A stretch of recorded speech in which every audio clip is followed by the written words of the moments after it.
Piaget é considerado, dentre os autores da psicologia, como um dos mais importantes.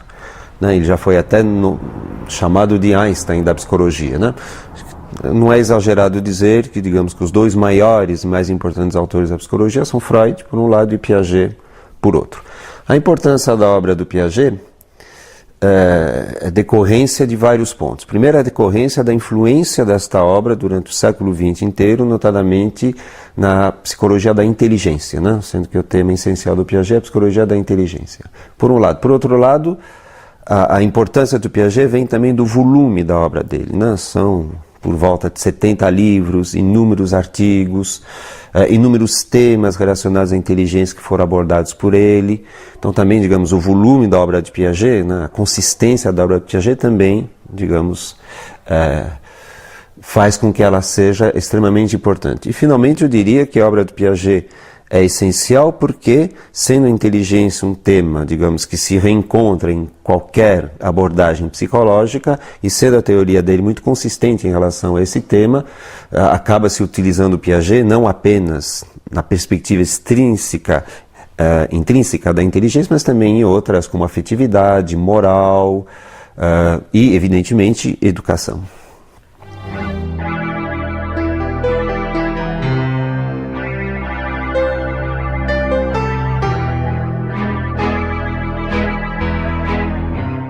O que Piaget fez? Basicamente, a obra dele trata da questão do desenvolvimento da inteligência e da construção do conhecimento. Inclusive, ele batizou a sua teoria de epistemologia genética. Por que epistemologia? Epistemologia é filosofia da ciência, ou seja, a parte que estuda o fenômeno da ciência, do conhecimento. E genética significa uma epistemologia da construção do conhecimento. Genética deve ser entendida não no sentido habitual, de genética, cromossomos, mas de gênese, ou seja, de evolução. Então a obra dele chama-se Epistemologia Genética e visa responder a uma pergunta básica, que é a seguinte: como é que os homens constroem conhecimento, ou seja, como é que eles passam de um nível de conhecimento X para um nível de conhecimento X mais 1. Essa grande pergunta que Piaget tentou resolver durante toda a sua vida.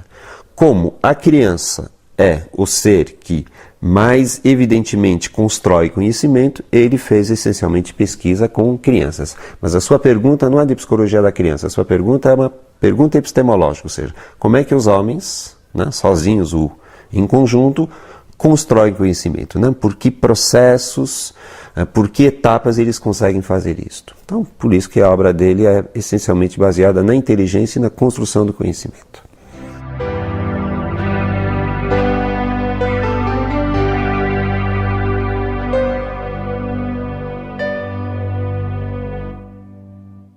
Para Piaget, inteligência deve ser definida enquanto função e enquanto estrutura. Então, enquanto função, para Piaget, a inteligência é uma adaptação.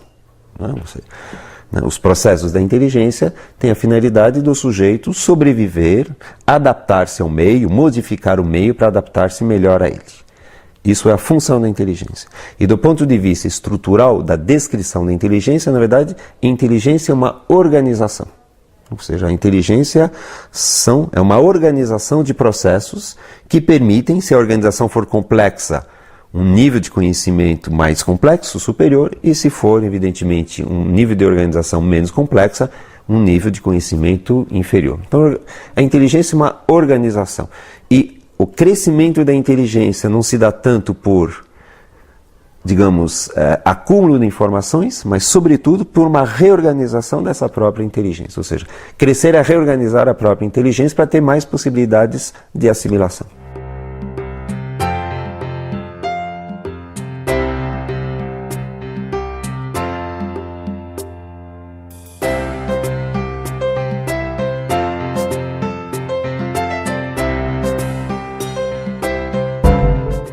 Bem, a obra piagetiana cunhou um número grande de conceitos. E, evidentemente, é bom a gente, digamos, explicitar alguns, que são centrais. Então, eu começaria pelo conceito de assimilação.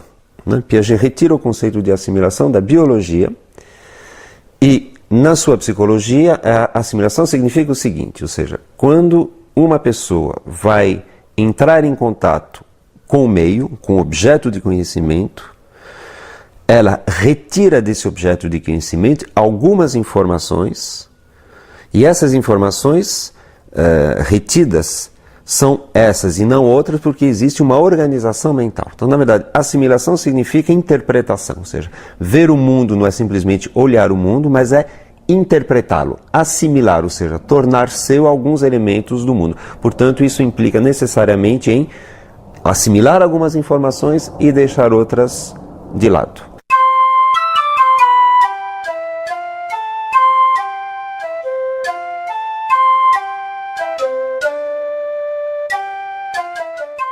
Outro conceito central na obra de Piaget é o conceito de acomodação. Acomodação significa o seguinte: as estruturas mentais, entenda-se por estrutura mental a organização que a pessoa tem para conhecer o mundo, é capaz de se modificar para dar conta das singularidades do objeto. Portanto, se juntarmos agora assimilação e acomodação, nós vamos ter que conhecer o objeto, é assimilá-lo, mas como esse objeto oferece certas resistências ao conhecimento, a organização mental se modifica e a essa modificação dá-se o nome de acomodação. Por isso que o processo de inteligência, na verdade, é sempre um processo com assimilação, acomodação.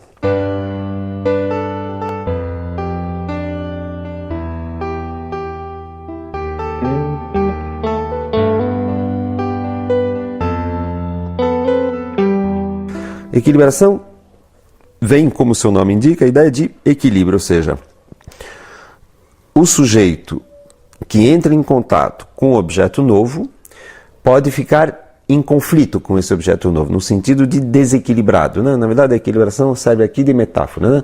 Quer dizer, o objeto não se deixa conhecer facilmente, ele tem algumas coisas diferentes, singulares, então o sujeito fica em conflito, desequilibrado, digamos assim, né? Para conhecer esse objeto, então, ele tem que acomodar-se a esse objeto, ou seja, modificar-se para dar conta desse objeto. E nesse processo é a busca, digamos, do equilíbrio, né? Então o equilíbrio, na verdade, é a estabilidade da organização mental que dá conta do conhecimento. Daí, inclusive, até o fato de o conceito de equilibração ser central se dá pelo fato do crescimento da inteligência, se dá por desequilíbrio, reequilibração, desequilíbrio, equilibração. É um processo dinâmico, né? O equilíbrio, por isso que, inclusive, Piaget gosta da palavra equilibração e não equilíbrio. Equilíbrio daria a impressão de algo estável, né? Equilibração sugere, digamos, algo móvel e dinâmico.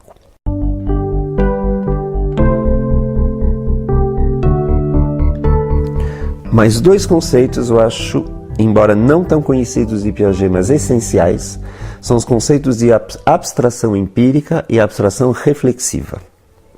Isso é central em Piaget pela seguinte razão.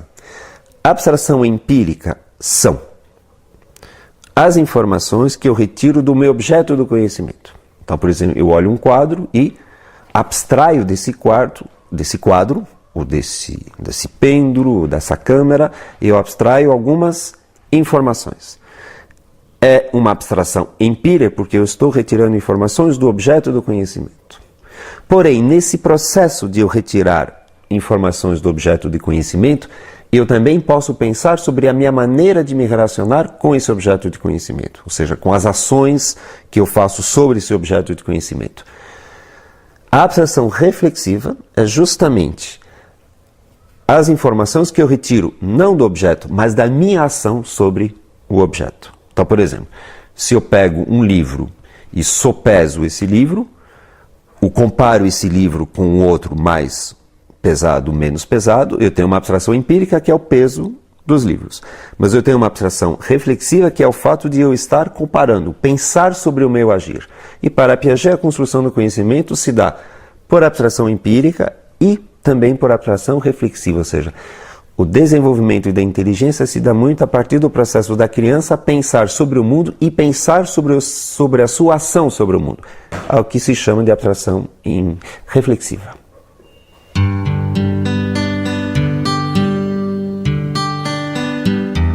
Mais um conceito extremamente importante em Piaget, que aliás é o conceito mais famoso, estágio. O conceito de estágio remete em Piaget à seguinte ideia: o desenvolvimento da inteligência não é um desenvolvimento linear, ou seja, simplesmente por acúmulo de informação, mas é um desenvolvimento que se dá por saltos, por rupturas, né? E os estágios representam justamente uma lógica da inteligência que será superada radicalmente por um estágio superior, apresentando uma outra lógica do conhecimento. Então, os estágios significam que, por um lado, a inteligência dá saltos, ou seja, a inteligência muda de qualidade. Cada estágio representa uma qualidade dessa inteligência. Os estágios significam também que a sequência do desenvolvimento da inteligência necessariamente passa por esses estágios, nenhum deles pode ser pulado. Os estágios podem ser divididos a rigor de várias maneiras, depende da fineza, depende da complexidade que a gente quer dar à questão. Mas os grandes estágios que Piaget definiu foram 3. Primeiro estágio, chamado de sensório-motor, que vai de 0 a por volta de 24 meses, 2 anos de idade. Após esse estágio, um novo estágio que se chama de pré-operatório. Esse estágio pré-operatório vai, em média, de 2 anos de idade a 7 anos de idade. Após esse segundo estágio, vem o terceiro e último, chamado de estágio operatório. Então, esse estágio operatório vai de 7, 8 anos de idade até o fim. Dentro do estágio operatório, Piaget fez uma divisão entre operatório concreto e operatório formal, sendo que o operatório concreto vai de 7 a 11, 12 anos de idade em média, e o operatório formal, que é o mais evoluído de todos, de 12 anos em diante.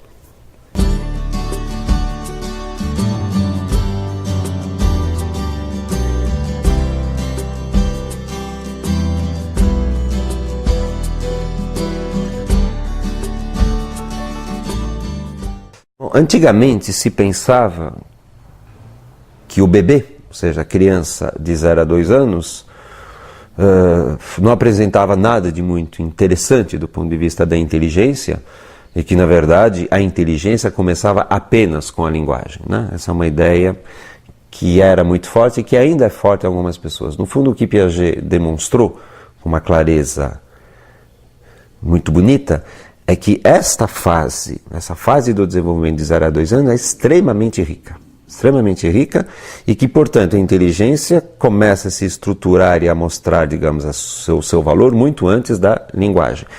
E, portanto, nesses 2 anos de vida, de 0 a 24 meses, uma série de conquistas praticamente cotidianas são feitas, uma série de pequenos passos são dados, pequenos passos e conquistas essas que justamente preparam a possibilidade da criança a falar. No fundo, o que Piaget afirma é o seguinte, quer dizer, quando a criança começa a falar, lá por volta de 2 anos de idade, ela só tem sobre o que falar, ela só tem um mundo sobre o que falar porque ela construiu esse mundo antes, né? Se ela começasse a falar sem absolutamente ter construído esse universo, ela não teria, digamos, ela não poderia falar, porque ela não teria sobre o que falar, ela não teria essa organização, né? Portanto, é uma fase extremamente importante, extremamente complexa, e quem se der ao trabalho de observar um bebê vai ver quase a olhos vistos, né, esse desenvolvimento fenomenal.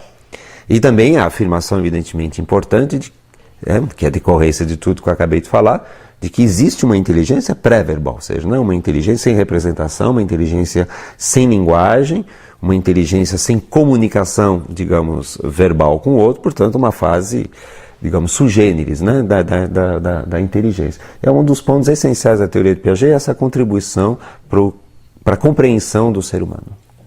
Então, o período sensório-motor é o primeiro estágio, período que vai de 0 a 2 anos de idade, e também às vezes é chamado de inteligência prática. Inteligência prática, por quê?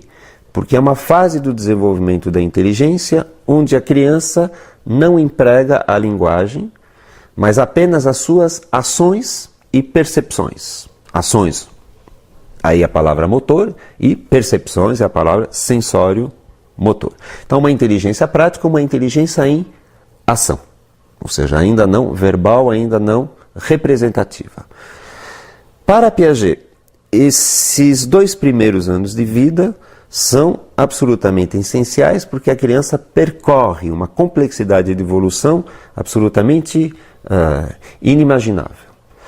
Para dar conta desta ideia, alguns conceitos são essenciais, notadamente o conceito de objeto. Tudo leva a crer, segundo as informações de Piaget, que quando a criança nasce, ela não tem clareza de que no objeto no universo na qual ela se encontra, há objetos e que ela, inclusive, é um objeto entre esses objetos. Por isso, ela precisa construir a noção de objeto. E, nesta construção, uma fase essencial que chama a fase do objeto permanente. O que é o objeto permanente? O objeto permanente é aquele objeto que, embora eu não veja, sei que ele ainda existe. Ou seja, a atribuição de existência do objeto, apesar de estar fora do meu campo perceptivo. Isso a criança constrói por volta de 9 meses de idade. Então imaginem, digamos, o salto de qualidade da inteligência, né? Num primeiro momento é como se a criança acreditasse que só existem as coisas que ela vê, ou seja, que ela é o centro do universo, de uma certa forma, e que o mundo existe em função da sua percepção, e ela vai, pouco a pouco, entendendo que o universo tem uma objetividade própria e que independe da sua percepção. Daí a compreensão que ela tem de que, embora não seja visto, esse objeto ainda existe e, portanto, eu posso procurá-lo. Outro conceito essencial para se entender essa fase sensório-motora é o conceito de causalidade. Ou seja, o que é causalidade? Entender que os objetos do mundo, e a criança como um objeto nesse mundo, esses objetos interagem entre si e causam efeitos entre si. A tendência da criança até 1 ano de idade, 1 ano e pouco de idade, é a tendência que se chama de mágica, ou seja, a tendência a pensar que o objeto se move dependendo das suas próprias ações, da criança, ou então dos seus desejos. Aliás, fato que inclusive Freud também tinha reparado, chamando de onipotência infantil. Então a criança imagina num primeiro momento que na verdade ela tem as rédeas do mundo e pouco a pouco ela vai entendendo que não. Existem leis de causalidade, ou seja, o universo tem leis, o universo tem algumas regras que são seguidas e essas regras evidentemente se aplicam à própria criança. Então a construção da ideia de causalidade, a construção do objeto e também do tempo e também do espaço que se dá nesses 2 anos de vida, digamos, faz com que a criança consiga, num primeiro momento, ter uma objetividade do universo. Essa objetividade depois será reconstruída no nível da linguagem. Mas o período sensório-motor é essencialmente construção do universo, construção do real, lidando com esse real apenas através das percepções e das ações. Uma das conquistas importantes por volta de 9 meses, aliás, na mesma época da construção do objeto permanente, é a diferenciação entre meios e fins. Então imagina a seguinte situação, você mostra uma bola para a criança, ela quer pegar essa bola, mas você coloca essa bola, digamos, atrás de um anteparo. Atrás de um anteparo, portanto ela não pode pegar esta bola diretamente. E veja que interessante, essa criança que tem 6, 5, 6 meses, ela sabe muito bem pegar uma almofada, digamos que um anteparo seja a almofada, e evidentemente pegar a bola, mas não lhe ocorre a seguinte sequência que qualquer um de nós faria e que ela fará quando tiver 9, 10 anos, 9, 10 meses, desculpe, é tirar a almofada da frente para pegar a bola que está atrás. Isso que se chama diferenciação entre meios e fins, ou seja, retirar a almofada é um meio, cujo fim é pegar a bola. Então veja bem, o que falta à criança de 5, 6 meses não é saber pegar a almofada, ela já sabe. Não é saber pegar a bola, ela já sabe, mas é, digamos, hierarquizar essas duas condutas, ou seja, associar essas duas condutas. Por isso que eu falei o tempo todo que inteligência é organização. Na verdade, a conquista da criança, quando ela vai descobrir a possibilidade de meios e fins, vai ser justamente uma nova organização da inteligência. Como se ela dissesse, eu posso pegar isso para depois pegar aquilo. Não é a habilidade que faltava, era a compreensão de que uma ação pode servir de meio para outra, que então é fim. Então essa passagem, digamos que dá por volta de 9, 10 meses, uma passagem importante do desenvolvimento da inteligência. Outro exemplo agora ligado ao espaço. a configuração espacial é, por exemplo, a criança perceber que um determinado objeto tem 3 dimensões. Exemplo, quando a criança é bem pequenininha, por volta de 2, 3 meses, ela sabe já reconhecer uma mamadeira, né? Ela está acostumada a uma mamadeira. Mas se você apresentar a mamadeira pelo avesso, ou seja, não o bico para cima e o fundo da mamadeira, ela não lhe ocorre, digamos, virar essa mamadeira. É como se ela não a reconhecesse. E já por volta de 1 ano de idade, você vai ver a criança que, embora ela veja a mamadeira apresentada a ela pelo avesso, ela reconhece a mamadeira e, né, com um gesto, ou seja, ela conseguiu situar o objeto agora dentro do espaço. Ou seja, né, ver que, dependendo da posição, o que está na frente pode estar atrás, o que está atrás pode estar na frente. Eu daria um último exemplo também importante do ponto de vista da causalidade, né, a qual já me referi um pouco, é justamente a ideia da mágica, né? Ou seja, às vezes a criança pequenininha no seu berço, ela com 3, 4 meses, ela mexe alguma coisa e por acaso, digamos, acende a luz. Totalmente por acaso. Então ela tende a achar que foi a sua ação que fez com que a luz se acendesse, então ela vai repetir essa ação até evidentemente cansar, porque ela não dá isso, ou seja, a criança pequena tende a achar que são as suas ações que promovem, que causam, digamos, as transformações no universo. Pouco a pouco ela vai entender que não, né, se o universo é regido por leis objetivas, e ela vai, digamos, situar-se objetivamente naquilo que realmente ela causa e aquilo que ela simplesmente não causa ou até é causada.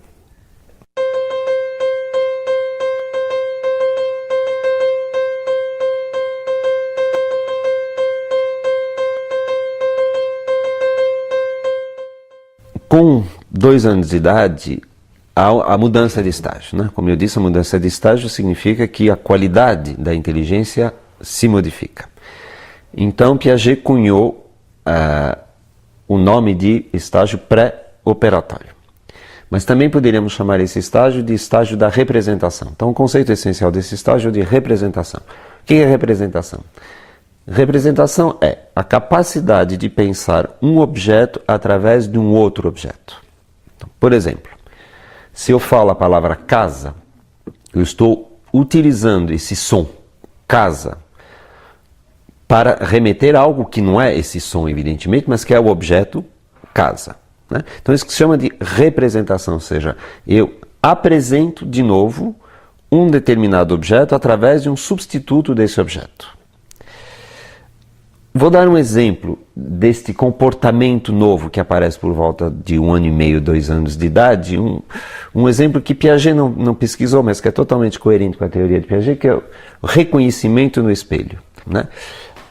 Uma criança por volta de 1 ano gosta de olhar espelho, fica na frente do espelho, mas os seus comportamentos nos levam a crer que ela não se reconhece no espelho. Ou seja, ela olha a imagem que ela vê, que é a sua, como se fosse a imagem de uma outra criança, como se fosse a imagem, ou seja, não uma imagem que diga respeito a ela mesma. Tanto é verdade que se você fizer uma manchinha de tinta na testa da criança, não lhe ocorre, digamos, passar a mão para retirar essa mancha. Ora, por volta de 1 ano e meio, 2 anos, justamente na passagem do sensório motor para o próximo estágio pré-operatório, a criança se reconhece no espelho. Ou seja, agora crianças da amostras que se reconhecem no espelho. E veja bem, se reconhecer no espelho é um comportamento relativamente complexo, que pensem bem, reconhecer-se no espelho implica pensar que esta imagem que eu vejo sou eu e não sou eu ao mesmo tempo. Sou eu porque me representa, mas não sou eu porque eu estou aqui e eu não estou lá. Então, na verdade, eu estou duplificado, se eu posso dizer assim. Ou seja, eu estou aqui e estou em imagem. Isso que é a representação, ou seja, conseguir pensar o mundo através de imagens deste mundo. E a criança, por volta de 2 anos, entra nesse mundo da representação, cujos comportamentos são, por exemplo, o desenho, o brincar de fazer de conta, o reconhecimento no espelho, a imitação que se chama de imitação diferida, ou seja, você vê algo e você imita esse algo, digamos, 24 horas depois, o que mostra bem que aquilo ficou em imagem, e A prova mais, digamos, elaborada disso é a capacidade de utilizar, de empregar a linguagem. Então, realmente muda a qualidade da inteligência, isso é essencial em Piaget, porque a inteligência que antes era limitada às ações, agora vai ser, evidentemente, ainda uma inteligência em ação, mas agora uma inteligência em representação.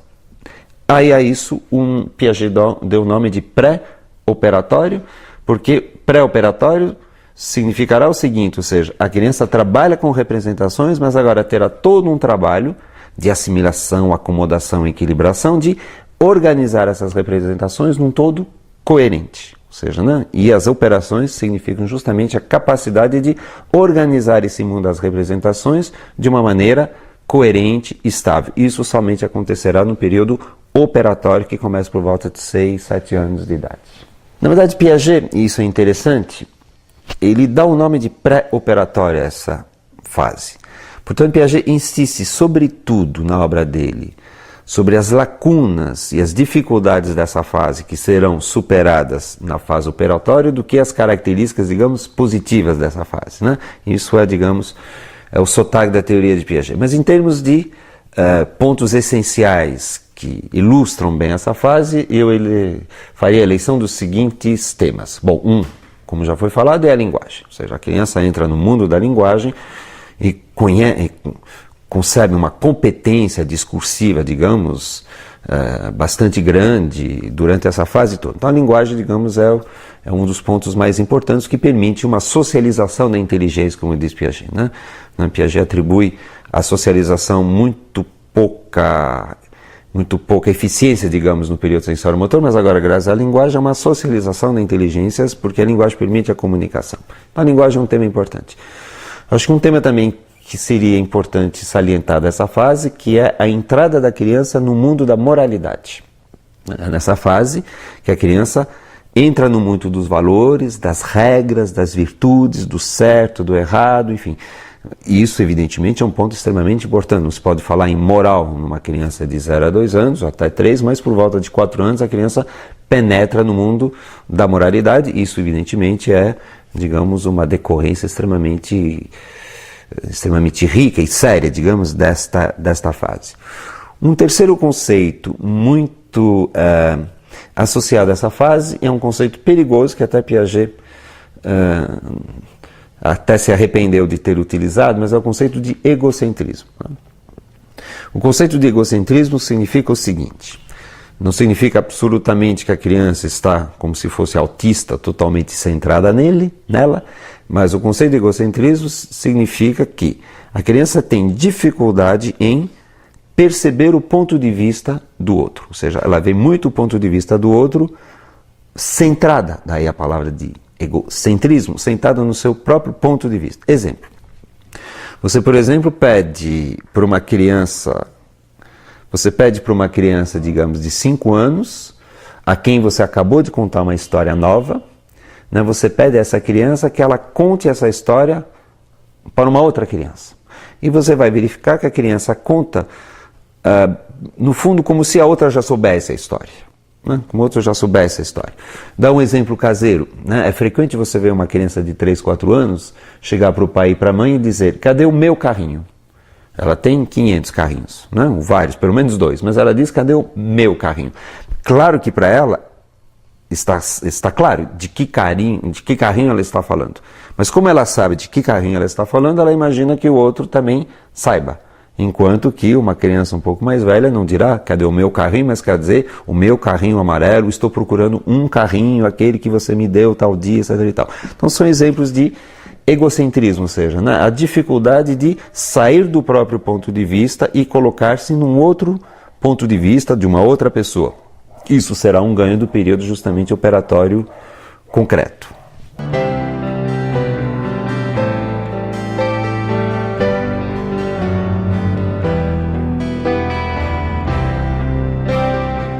Então veja bem, o que é interessante na teoria de Piaget é que ele vai chamar uma determinada fase de pré-operatória e a fase sucessiva de operatória. Portanto, a questão da operação é central. E como eu disse, Piaget vai ver na fase pré-operatória essencialmente o que falta para a criança ser operatória. Então, por isso temos que definir o conceito de operação. Não, o conceito de operação, tecnicamente, é o seguinte: é uma ação interiorizada reversível. Bom, então vamos explicar esses 3 termos. Ação significa ação, ou seja, manipular o mundo, trabalhar o mundo, agir sobre o mundo. Isso, a ação existe evidentemente desde o nascimento. Mas é ação interiorizada. Portanto, é ação através da representação, o que significa ação interiorizada. Agora eu vou mexer no mundo, mas através da representação deste mundo. Então, uma coisa é eu pegar essa câmera e colocar em outro lugar, é ação. Ação interiorizada será eu imaginar colocar esta câmera em outro lugar, mas não colocar essa câmera. Estou imaginando que eu estou fazendo isso através das imagens que eu tenho desta câmera. No sensório motor, a criança tem ação. No pré-operatório, a criança tem ação interiorizada. E no operatório, ela tem ação interiorizada reversível. E reversível significa o seguinte: é a possibilidade de, em imaginação, na cabeça, de forma interiorizada, pensar a ação e a anulação dessa mesma ação. Ou seja, reversível significa eu posso pensar o que eu fiz e voltar exatamente ao ponto de partida, sem cometer contradições. Uma criança pré-operatória justamente não consegue isso. Não consegue isso. Exemplo, você pergunta para uma criança de 5 anos de idade: daqui até Campinas tem quantos quilômetros? Vamos imaginar que ela saiba a resposta. Ela vai dizer 100 quilômetros. Ou seja, né? Ela não está indo até Campinas, ela está parada pensando. Então, de São Paulo a Campinas, há 100 quilômetros. Aí você pergunta para ela a reversibilidade. A reversibilidade, no caso, seria o quê? Agora vamos pensar de Campinas para São Paulo. Evidentemente, em boa lógica, se de São Paulo até Campinas há 100 km, de Campinas a São Paulo também haverá 100 km. Nada mais do que eu fazer a volta. Só que a criança pequena dirá, não sei. Outro exemplo clássico da teoria de Piaget é a questão da parte do todo. Uma criança pequena poderá entender que ela mora, digamos, num bairro, né, digamos Butantã. Ela sabe também que mora num lugar chamado São Paulo, mas terá muita dificuldade em entender que Butantã é dentro de São Paulo. Se ela está pensando em Butantã, quando ela está pensando em São Paulo, é São Paulo. Nessa mesma linha, se você pergunta para uma criança, tem mais rosas ou tem mais margaridas? Digamos que tem essas flores na frente dela e que tenha mais rosas, ela vai dizer tranquilamente, porque a percepção basta para isso, ela vai dizer que tem mais rosas do que margaridas. Mas aí você faz a seguinte pergunta para ela: o que tem mais? Flores, significa o conjunto das margaridas mais as rosas, ou mais rosas? Aí você está pedindo para ela comparar o todo, que é juntar margaridas e rosas, com a parte, que é separar margaridas e rosas e ficar apenas com as rosas. E a criança não sabe responder, ou então não responde frequentemente, tem mais rosas. Ou seja, o pré-operatório é, sintetizando, ação interiorizada, mas ainda não reversível. Entenda-se, não reversível, ainda não com a organização lógica dessas representações. O período operatório será justamente a conquista dessa organização lógica do pensamento que permite chegar à verdade sem contradições. Olha, um aspecto importante da passagem do operatório, do pré-operatório para o operatório, é o sentimento de necessidade. Vamos dar um exemplo.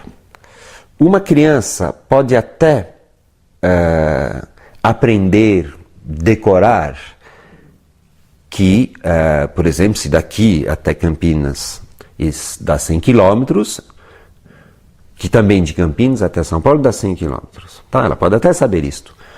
Só que no pré-operatório, esse conhecimento é para ela apenas provável. Ou seja, ela poderá... E se alguém disser para ela, gozado, eu não acho que seja 100 quilômetros, fala, então talvez não seja. Ou seja, ela tem até a resposta correta, ela pensa a resposta corretamente, mas para ela isso ainda não é uma certeza. Em compensação, essa mesma criança, quando estiver no operatório, na fase operatória, ou seja, a partir de 7 anos de idade, aquilo será necessário para ela. Ou seja, né, na verdade, uma das dicas do pensamento operatório em relação ao pensamento pré-operatório é o seguinte: no pré-operatório as coisas são prováveis.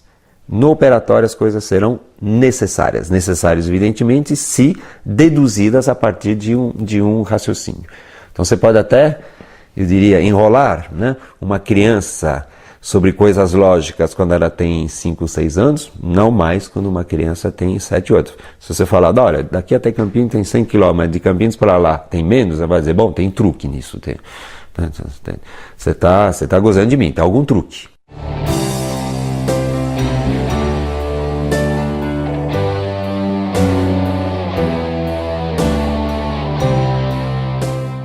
Então veja bem, Piaget diz, a partir de 7, 8 anos de idade, a criança entra no estágio operatório.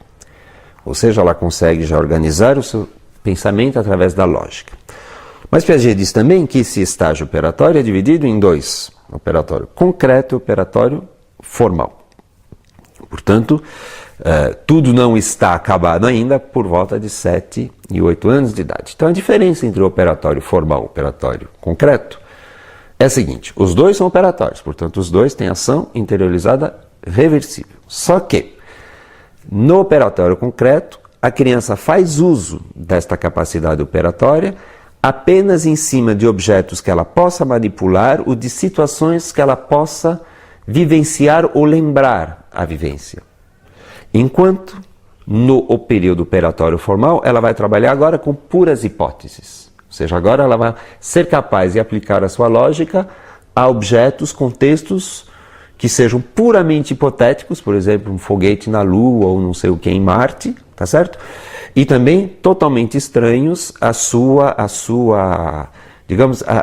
vivência. Então, na verdade, a diferença é um grau de abstração.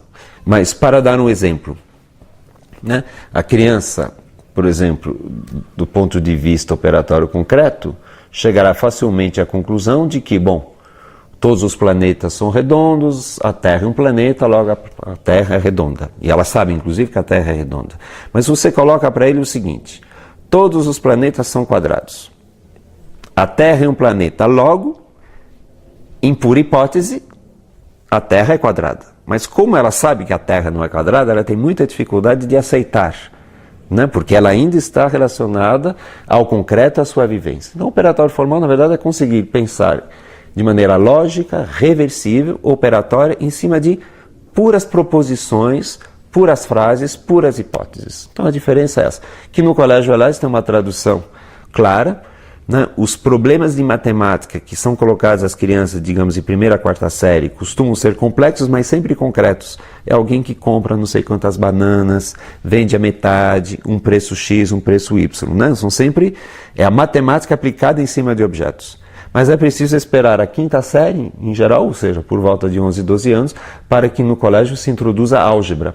Notadamente a ideia de variável. O que é a variável? A variável é pura forma. O x, o y é pura forma. Isso é típico do operatório formal. O operatório formal é o último estágio daqueles identificados por Piaget no desenvolvimento da inteligência. Portanto, uma criança por volta de 12, 13 anos, né, constrói esse pensamento operatório formal, que é o nosso dos adultos. Claro, mais elaborado, digamos, com mais conteúdos, mas, quer dizer, a criança de 12, 13 anos é capaz de pensar sem cometer contradições através de hipóteses, com hipóteses. E nós também.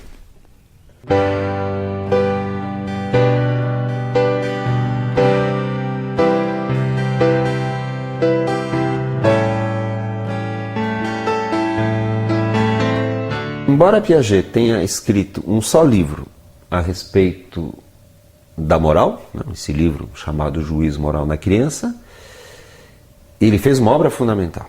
Ou seja,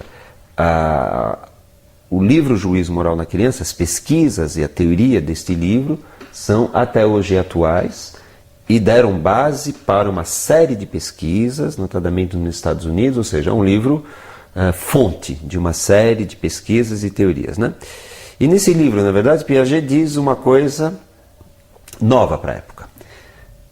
E essa coisa nova é a seguinte, ou seja, assim como a inteligência, assim como o conhecimento evoluem, a moral também evolui. Ou seja, existe um desenvolvimento moral na criança. Por que isso é importante? Porque antes se pensava muito que a moral nada mais era do que uma mera interiorização dos valores e das regras que estavam colocadas fora. Então os pais diziam, faça isso, faça aquilo, os professores, os valores são esses, e a criança, digamos, pouco a pouco interiorizava esses valores, né? Pura e simplesmente. O que era fora ficava dentro e acabava a conversa. O que Piaget demonstrou, com pesquisas e mais pesquisas, que na verdade há um desenvolvimento moral na criança, ou seja, há estágios também. Então o primeiro estágio é a anomia, a criança está fora do universo moral. O segundo estágio, que é justamente a entrada da criança no mundo moral, é chamado de heteronomia. Heteronomia significa basicamente que a moral é baseada no respeito pela autoridade e pela obediência. E essa fase de heteronomia depois é superada por uma fase chamada autonomia, onde agora a legitimação da moral não se dá mais pelo respeito pela autoridade, pela obediência, mas sim pelo contrato, pelo respeito mútuo, pelas relações e reciprocidade. Então a importância desse livro foi mostrar que também a moral evolui e existe, digamos, uma participação ativa da criança na construção da sua própria moral. Então vamos dar um exemplo. Você pergunta para uma criança de 5, 6 anos, quem é mais culpado? Alguém que quebrou 10 copos sem querer, ou alguém que quebrou um copo, mas querendo, né? O que está em jogo aqui é o tamanho do dano material, 10 copos versus um copo, e a intencionalidade. Quem quebrou 10 não tinha intenção, porque fez sem querer, mas quem quebrou um tinha a intenção de quebrá-lo. Pergunta-se para a criança, então, qual dos dois... Primeiro, os dois são culpados? E a criança heterônoma dirá sim, já que houve um dano material cometido. E depois pergunta-se, qual mais culpado? E a criança heterônoma opta pelo autor da quebra dos 10 copos, porque 10 copos é mais do que um copo. Ela se baseia no, digamos, no tamanho do estrago, digamos assim, e não na intencionalidade. Você, inclusive, tem exemplos desse tipo com a mentira. Uma criança heterônoma, maior a mentira, é pior, ou seja, não é a intenção da mentira, mas digamos, é a distância entre a verdade e o que foi dito. Como sempre em Piaget, a autonomia, portanto o estágio posterior será uma superação do estágio anterior. Então, dos exemplos que eu dei, a criança autônoma dirá, bom, não, os dois não são culpados, apenas é culpado aquele que teve a intenção de quebrar. Evidentemente, ele teve a intenção de quebrar e quebrou um copo, ou seja, o fato de haver 10 copos quebrados absolutamente não conta mais. Como a mentira, o que vai contar não é o tamanho da mentira, mas sim a intenção de enganar.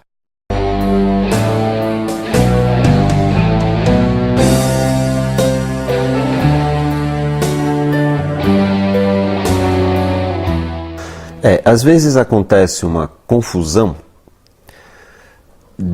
que é a seguinte, ou seja, pensar que Piaget foi um educador ou que Piaget tem uma obra pedagógica. E essa é uma confusão muito grave, porque pode fazer as pessoas pensarem que vão encontrar em Piaget propostas pedagógicas ou preocupações pedagógicas. Então sejamos claros, Piaget preocupou-se com pedagogia, como aliás todo e qualquer pensador. Mas a obra dele não é de pedagogia, né? A obra dele é sobre a pergunta como os homens constroem o conhecimento e, especificamente, como a criança constrói conhecimento, né? Essa é a pergunta dele. Ele escreveu um texto ou outro sobre pedagogia, dizendo sempre claramente para os professores, olha, o meu texto sobre pedagogia vai ser, na verdade, eu apresentar a minha teoria sobre o desenvolvimento infantil. Vocês, educadores, que façam a tradução pedagógica desta minha teoria. Por que Piaget é tão lido, é tão estudado, tem tanta presença na educação? Eu diria isso tem duas razões para isso. A primeira razão é clássica, ou seja, na verdade, assim como a medicina, que é uma técnica, lê biologia, né, para justamente saber o que fazer e encontrar novas técnicas, a pedagogia lê as teorias que tratam do seu aluno. Portanto, todas as teorias que falam de criança, notadamente do desenvolvimento da inteligência, do conhecimento, interessam a pedagogia. Então, como Piaget tem uma obra muito consistente, muito vasta sobre o desenvolvimento da inteligência na criança, é natural que a pedagogia se interesse por esses dados e traduzam esses dados na sua pedagogia, né? A segunda razão pela qual Piaget é também bastante lido na pedagogia é de outro nível. Na verdade, Piaget acaba sendo o autor em psicologia que dá base teórica para movimentos pedagógicos que foram inclusive anteriores a Piaget. Então, por exemplo, a renovação pedagógica, e nisso você pode colocar a escola nova, também Montessori em parte, Freinet, enfim, os educadores encontram em Piaget uma teoria que no fundo lhes dá razão. Então, digamos, a teoria piagetiana é a teoria que se adapta a uma certa corrente pedagógica, notadamente aquela que se opôs ao formalismo e ao verbalismo do ensino tradicional. Então, essas duas razões, pelo fato de ele estudar a criança e de ele ter ideias sobre a criança que, digamos, são coerentes com uma certa pedagogia renovada.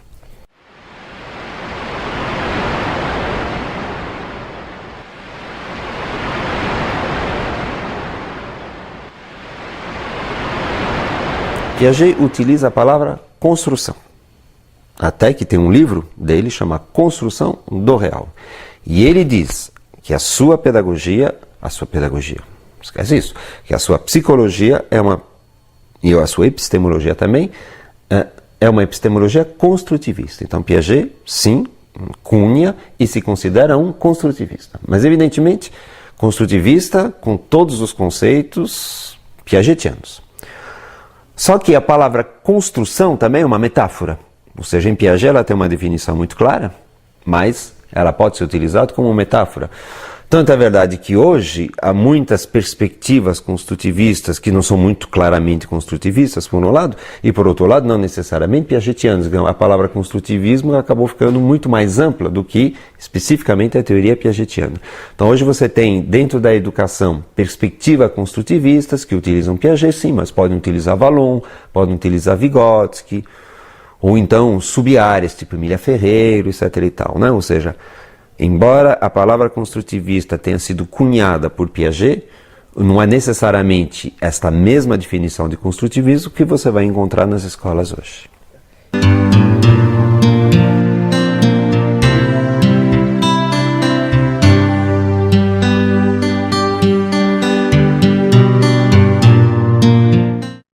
Como toda teoria, notadamente, como toda teoria complexa, algumas incompreensões inevitavelmente acontecem, só que, infelizmente, algumas incompreensões acabam se tornando dominantes, e a gente poderia chamar essas incompreensões dominantes de mitos. Eu veria basicamente dois mitos em relação à teoria de Piaget. Mitos no sentido que é uma interpretação claramente errada da teoria de Piaget, né? O primeiro mito, eu diria, é o mito do maturacionismo. Como Piaget diz, e a sua definição de construtivismo é esta, que existe construção endógena. Algumas pessoas pura e simplesmente dizem, bom, Piaget é um maturacionista que acredita que, na verdade, as coisas se dão de maneira interna, sem absolutamente nenhuma relação com o contexto, nenhuma relação com a atividade, etc. e tal. Então, isso é um erro grave. Piaget diz textualmente, as construções internas endógenas se dão, em primeiro lugar, desencadeadas por demandas do meio, portanto, não se dão de maneira puramente isolada, e sobre as demandas do meio, com os objetos do meio. Então, a teoria de Piaget absolutamente não é uma teoria maturacionista, mas sim uma teoria interacionista, construtivista. Primeiro mito. O segundo mito em relação à teoria de Piaget, que na verdade é uma decorrência do primeiro, sobre o maturacionismo, é o seguinte, quer dizer, Piaget negaria a importância do social no desenvolvimento da inteligência da criança. Então, é um mito, por quê? Porque é falso. Então, devemos dizer o seguinte, sim, é verdade, Piaget não fez estudos, não aprofundou essa questão. Né? Então, se encontram poucas referências em Piaget em relação a social no desenvolvimento. Mas veja bem, não aprofundar e não fazer pesquisa sobre um tema não é negar a sua importância. Né? Piaget tinha 24 horas por dia, ele tinha que fazer determinadas opções. Então, na verdade, é o segundo ponto. Na teoria de Piaget, a interação social tem um lugar bem claro, embora não aprofundado e não pesquisado. E esse lugar diz claramente o seguinte, se não houver interação social, se não houver demanda do meio social, se não houver comunicação, não há desenvolvimento cognitivo. Então, É um mito pensar que Piaget negava a importância do social, como é um mito pensar que Piaget pensava que apenas a maturação por si só explicava o desenvolvimento.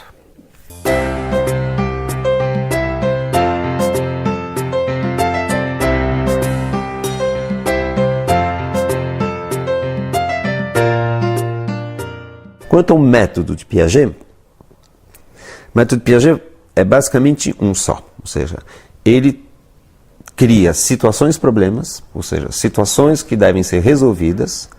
Ele coloca essas situações-problema a crianças de várias faixas etárias, em geral de 6 anos a 12, 13 anos de idade, e verifica, por um lado, se as crianças conseguem resolver o problema, e por outro, e mais importante ainda, quais são as dificuldades que elas encontram para resolver este problema. Então, eu diria 90% da obra de Piaget foi feita em cima desse tipo de experimento, né?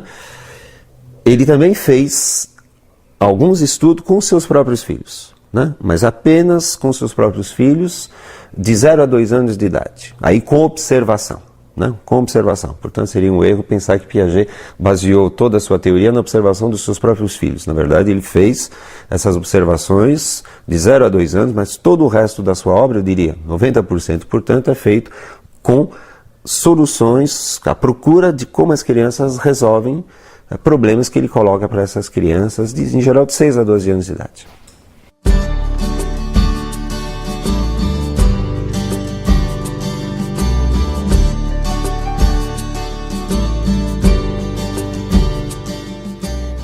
Hoje, 20 anos após a sua morte, isso já não é mais verdade, né? Ela continua sendo extremamente importante, mas hegemônica não.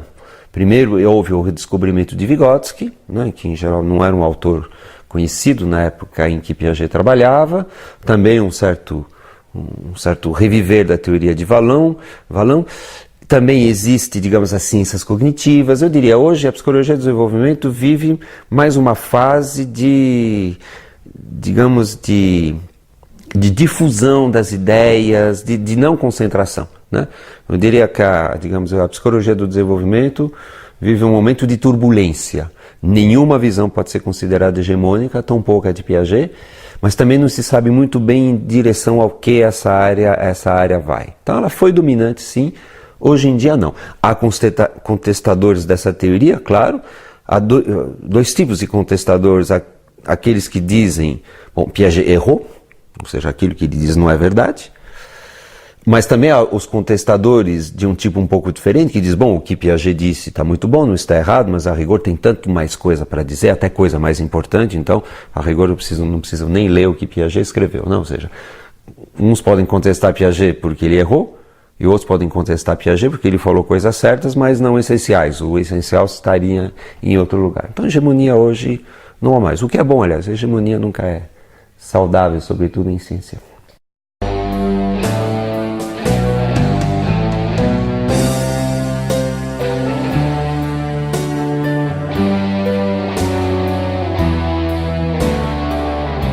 É uma teoria extremamente rica, extremamente importante, que inclusive nos permite entender melhor filhos e alunos em geral. Portanto, eu acho que o professor tem muito a ganhar estudando Piaget, não apenas Piaget, mas evidentemente estudando Piaget. É uma obra enorme, 70 livros. Que livros ler? Então, evidentemente é uma opção pessoal. Eu diria, para ler Piaget é preciso ir com paciência, não é um texto que vai se entregar muito facilmente. Eu sugeriria que o primeiro livro que se lesse sobre Piaget fosse O Nascimento da Inteligência na Criança, que fala do período sensório-motor, mas eu diria mesmo para alguém que não se interessa, porque o seu trabalho não é com crianças dessa faixa etária, é o livro onde Piaget explicita muito claramente o seu construtivismo. Então eu diria, o melhor livro para se começar a ler Piaget é O Nascimento da Inteligência na Criança. Após isso, eu diria dois outros que formam a trilogia, né, do sensório-motor: A Construção do Real na Criança, para entender a construção do conhecimento nessa faixa etária, e as ideias básicas de Piaget estão lá, e A Formação do Símbolo na Criança, que é justamente o estudo da passagem para representação.